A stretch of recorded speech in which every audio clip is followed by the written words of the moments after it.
Sejam bem-vindos a mais um vídeo.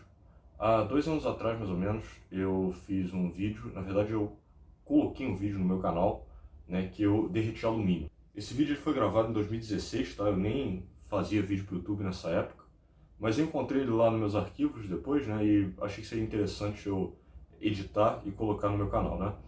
E aí eu tô querendo voltar a fazer esse tipo de projeto, né, que eu fazia muito naquela época. E por esse motivo, no vídeo de hoje eu vou fazer um forno elétrico para fundir alumínio.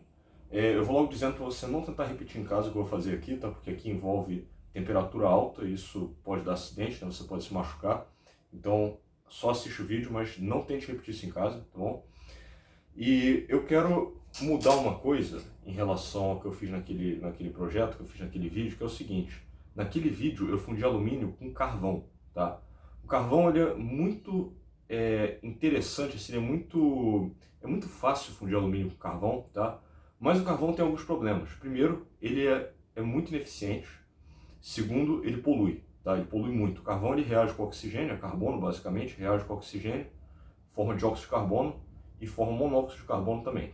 Então isso aí é um procedimento que é nocivo para o ambiente, né? Que a gente está liberando aí monóxido de carbono e dióxido de carbono no ar. E além disso eu não posso fazer no ambiente fechado, porque eu posso me intoxicar fazendo isso, né? Então o que eu quero mudar? Eu quero fazer com energia elétrica, tá? Eu quero fazer um forno elétrico que chegue a uma temperatura suficiente para fundir alumínio, tá? Mesmo sendo elétrico, também não é bom fazer no ambiente fechado, porque, assim, teoricamente ele não vai liberar nenhum gás ou vapor nocivo. Mas se eu coloco uma peça de alumínio ali que tem algum verniz ou que tem algum resíduo nela que possa liberar um vapor nocivo, eu posso me intoxicar se eu estiver num ambiente fechado. Então o ideal é fazer isso no ambiente aberto, mas independente disso, né, mesmo que eu tenha resíduo no alumínio, a emissão de gases poluentes vai ser muito menor no caso do forno elétrico. É importante destacar que no vídeo de hoje eu vou só derreter o alumínio, tá? Eu não vou tentar fazer peças de alumínio. O objetivo é só ver se eu consigo chegar na temperatura para derreter o alumínio, tá bom? Então vamos começar. Vou começar pegando aqui uma caixa com a seção transversal mais ou menos quadrada, tá?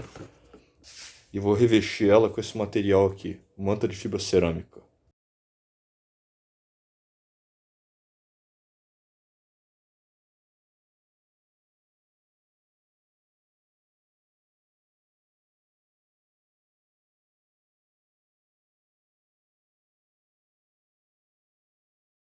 Aí agora, ó, eu vou instalar esse componente aqui, lá no fundo. O que é esse componente? É um resistor de alta potência. Ele é 220 volts e tem 1000 watts de potência. Eu vou por enquanto botar um, aí se necessário eu ponho mais depois. Instalei aqui o resistor e já coloquei 2 fios também para fora para ligar na tomada. Como vocês devem ter imaginado, papelão e temperatura alta são 2 elementos que não se combinam muito bem. Olha o que aconteceu. Mesmo com o isolamento térmico, ele começou a queimar aqui. Por esse motivo eu decidi fazer um recipiente para eu aquecer e fundir alumínio de argamassa, tá?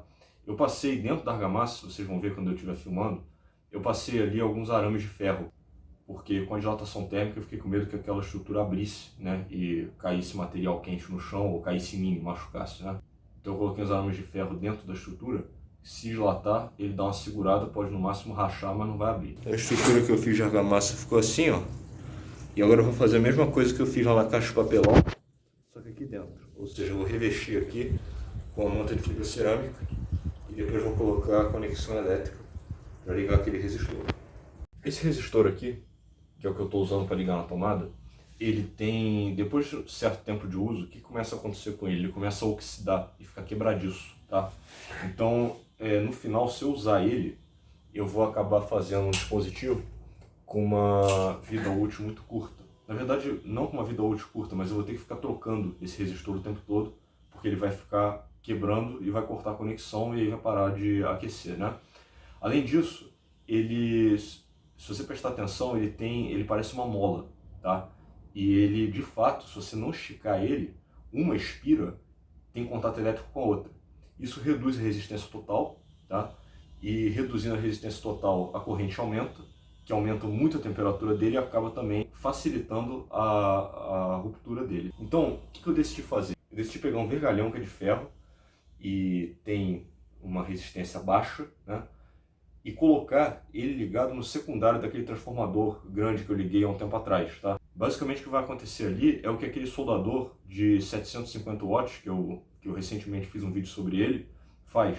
Você tem ali um secundário com uma tensão baixa e uma corrente alta, então com isso você consegue aquecer bastante aquela região, tá? Como a gente viu num vídeo que eu fiz há um tempo atrás, esse transformador tem uma saída de tensão baixa e corrente extremamente alta. Como a resistência do vergalhão é baixa, eu vou conseguir subir bastante a corrente e, consequentemente, eu vou ter uma potência alta sendo liberada ali dentro na forma de calor. Agora eu vou pegar essa pecinha aqui, que é de alumínio, e vou colocar ali dentro e vou ligar esse dispositivo. Aliás, antes de colocar, acho que eu vou dar uma amassada nela porque ela não está entrando. Pronto, agora eu amassei ela aqui, agora ela consegue entrar toda ali para dentro. Agora eu vou fechar aqui em cima com fibra cerâmica.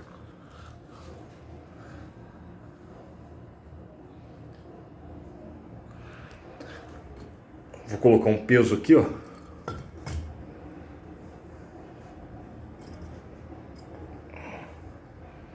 E agora a gente já pode ligar. Decidi colocar aqui também, ó, um termopar, só para eu controlar a temperatura ali dentro, tá? Só para eu monitorar, na verdade, a temperatura ali dentro. O alumínio funde a uns 700 graus, mais ou menos. E a gente está aqui com 300 graus, deixa eu focar. Aqui, 310 graus, mais ou menos. Aí quando chegar a temperatura mais alta, eu volto a gravar. Olha aí, ó. Estamos a 835 graus, 840 graus, mais ou menos, ali dentro, tá? Mas essa é a temperatura do ar, tá bom? Eu não sei se o alumínio está nessa temperatura e eu nem posso abrir isso, porque se eu abrir, vai entrar frio de fora e vai esfriar a minha região ali dentro do forno, tá? Então eu vou deixar mais um pouco, depois eu vou abrir para ver se o alumínio derreteu. Eu desliguei, que eu tenho medo de mexer nisso ligado. Olha ali, ó. A gente consegue ver que pelo canto que está incandescente ali dentro, tá? Eu vou tirar essa tampa aqui de manta de fibra cerâmica. E ó, aparentemente derreteu o alumínio, tá? É isso que ficou aí, é algum resíduo que tinha na lata, tá? Aparentemente o alumínio derreteu e foi lá para baixo. Olha aí, ó, eu dei uma mexida aqui e olha só como é que tá a parte de cima. Tá tudo mole. Então aparentemente o alumínio derreteu e foi todo lá pro fundo, tá? Eu vou esperar isso aqui esfriar um pouco mais e depois eu vou tirar essa peça daqui de dentro pra gente ver como é que ela ficou. Seguinte, ó, consegui tirar aqui algumas partes, tá, do que sobrou dentro do forno. Isso aqui é uma gota de alumínio que desceu, tá, da lata. Aqui, ó, como eu falei, ficou só o resto da estrutura da lata. Por quê? Na verdade, isso aqui não é nem a estrutura da lata. O que aconteceu aqui? A lata tem um verniz, né? E esse verniz, ele queima e forma um resíduo, né? Que é meio mole, parece um papel, né? Olha aqui. E aí, sobrou isso aqui também, que é alumínio. Isso aqui está muito quente, tá? Por isso que eu estou usando alicate para mexer. Isso aqui é alumínio misturado com esse resíduo que eu falei, tá? Observa, ó, que é bem rígido isso, tá? E o alumínio espalhou ali dentro da região que eu estava aquecendo para tentar derreter a lata. E olha só, eu não sei se dá para ver, mas lá no fundo tem uns cristais de alumínio ainda. Vou botar com luz aqui, ó. Aqui no fundo, ó, ficaram alguns cristais de alumínio ainda que eu não tenho como pegar, porque isso aqui está muito quente. Talvez quando esfriar eu consiga botar a mão ali para pegar, mas agora não tem como pegar, tá? Deixa eu medir a temperatura aqui dentro, só para vocês terem uma noção. Ó, botei o termopar aqui, ó, medindo a temperatura do ar que sai daqui de dentro, tá bom? Olha a temperatura do ar. 70 graus mais ou menos, tá? Temperatura do ar, tá? Então a parede deve estar bem mais do que isso, ó. Tá vendo? 100 graus, ó. Mais de 100 graus. Então não tem como botar a mão ali agora. E aí você deve estar se perguntando por que o alumínio espalhou, né? Basicamente o que aconteceu ali foi o seguinte: eu coloquei uma peça de alumínio ali dentro e essa peça derreteu. Se ela derreteu, o alumínio ficou líquido e ele escorreu para o fundo do recipiente, tá? Mas aí quando ele chegou no fundo, o que ele encontrou ali? Ele encontrou a manta de fibra cerâmica. que é porosa, né? A manta de fibra cerâmica com o alumínio líquido é mais ou menos algodão com água, tá? Não é a mesma coisa, mas é mais ou menos isso. Então, o alumínio, ele acabou entrando um pouco nos poros ali daquele material, né? Então, por isso que ficaram os cristais ali no fundo daquele recipiente, e eu não consegui tirar aqueles cristais, tá? Porque ficou preso ali na manta de fibra cerâmica. Bom, o objetivo do vídeo de hoje era só derreter o alumínio, não era fazer nenhuma peça, mas eu pretendo usar esse forno aí que eu fiz, usar esse sistema que eu fiz, para em projetos futuros fabricar peças de alumínio. Então o vídeo vai ficando por aqui. Se você tiver alguma sugestão de algum vídeo para eu fazer, deixa aí nos comentários. Eu também peço que você compartilhe esse vídeo. Muito obrigado pelo acesso e até a próxima.